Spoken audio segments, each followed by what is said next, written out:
Imaginez un instant, si toute la connaissance divine, tout le Coran, pouvait tenir dans un seul et unique point. C'est une idée assez vertigineuse, n'est-ce pas? Eh bien, c'est précisément le cœur de l'enseignement de Tierno Malik Sambatarandiaï. Aujourd'hui, on va plonger ensemble dans cette mystique pour voir comment ce simple point devient la clé de tout un univers spirituel. Alors, on commence par le commencement. L'origine de tout, le point du bas. Parce que oui, ce fameux point, ce n'est pas n'importe lequel. C'est le point qui se trouve sous la lettre arabe ba. Et il est considéré ici comme la source de toute chose. Et attention, on ne parle pas juste d'un petit point d'encre sur un parchemin, non. Dans cette tradition, c'est bien plus que ça. C'est le germe mystique de toute la révélation. C'est un peu comme un Big Bang spirituel, si on veut. L'étincelle primordiale d'où tout le Coran a jailli. Là où ça devient fascinant, c'est que tout est codé. Tout a une place bien précise. Au-dessus de ce point du bas, on trouve un alif, la toute première lettre de l'alphabet. Mais cet alif, lui-même, provient d'un autre point originel, le noun. Vous voyez, rien n'est laissé au hasard. C'est le tout début d'un code mystique qu'on va commencer à déchiffrer ensemble. Bon, maintenant on entre dans le vif du sujet, les clés numériques sacrées. C'est ce qu'on appelle la science des lettres.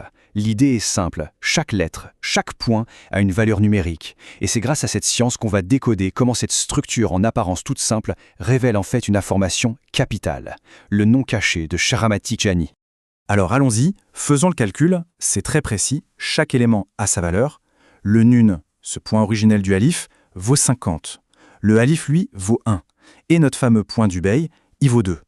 On additionne ces trois sources symboliques et on obtient un total. Et ce total, c'est 53. Bon, 53, comme ça ne dit peut-être pas grand-chose. On pourrait se dire que c'est juste un nombre. Mais souvenez-vous, dans ce système, rien, absolument rien n'est un hasard. Ce nombre est une clé. Et elle ouvre une porte bien précise. Et voilà la révélation, la valeur 53. Elle correspond pile poil au nom Ahmad. C'est incroyable, non?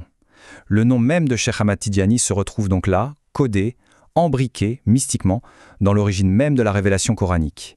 Tout est lié. Mais ce code, cette numérologie sacrée, ça ne s'arrête pas là, loin de là. On va le retrouver au cœur même de la pratique quotidienne des disciples, dans leur litanie, le wird et la wazifa. Et oui, elles aussi portent une signature spirituelle chiffrée. Prenons d'abord le wird, la litanie principale. Quand on additionne toutes les récitations qui la composent, on arrive à un total de 301. Et ce nombre est lui aussi chargé de symboles. Le 1, c'est facile, ça représente l'alif, la première lettre, le début. Et le 300, lui, correspond à la lettre sin. Ensemble, ils symbolisent donc la complétude de la révélation, du début à la fin. Passons maintenant à la wazifa, l'autre litanie super importante. La composition